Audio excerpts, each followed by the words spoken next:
Un jour, les apôtres dirent au Seigneur, « Augmente en nous la foi. » Le Seigneur répondit, « La foi, si vous en aviez gros comme une graine de moutarde, vous diriez au grand arbre que voici, déracine-toi et va te planter dans la mer, il vous obéirait. » Bien-aimés dans le Christ, aujourd'hui nous célébrons le 27e dimanche du temps ordinaire de l'année liturgique C.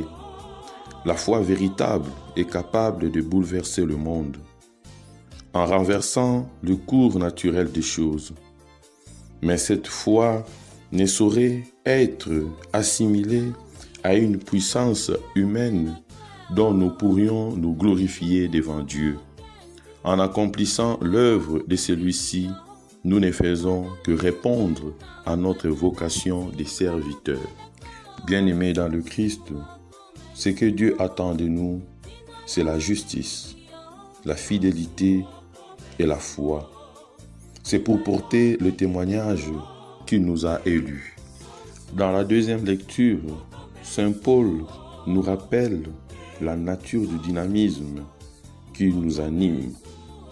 Ce n'est en rien une peur craintive, c'est un esprit de force et d'amour, né de la découverte de la bonne nouvelle de l'amour de Dieu manifesté en Jésus-Christ. Cela doit nous rendre capables de résister à l'opposition des hommes. En nous donnant la foi, Jésus nous a élus pour servir en sa présence. La vie de celui qui s'est vraiment mis au service de l'Évangile est tissée de sentiments contradictoires. Parfois c'est l'écrasement. Partout le mal triomphe. L'humanité paraît impossible à soulever. Mais soudain, c'est aussi l'expérience brûlante de la puissance de la foi. Là où rien ne semblait pousser, c'est soudain la vie, l'amour, la rencontre, le pardon qui poussent. C'est alors qu'il devient possible de comprendre le si paradoxal parole de Jésus. La foi soulève les montagnes. Cette prise de conscience, si elle est authentique, ne peut susciter en nous que l'humilité et l'action de grâce.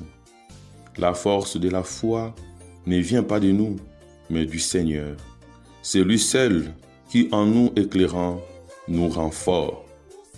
Comme Marie, nous pouvons nous exclamer « Le puissant fait pour moi des merveilles, saint est son nom ». Comment pourrions-nous, chers frères et sœurs, soulever le monde par un amour dont nous n'avons pas eu la révélation? Que le Seigneur, en ces jours, vienne lui-même nous saisir dans sa grâce pour que nous puissions la refléter auprès de nos frères et sœurs. Amen.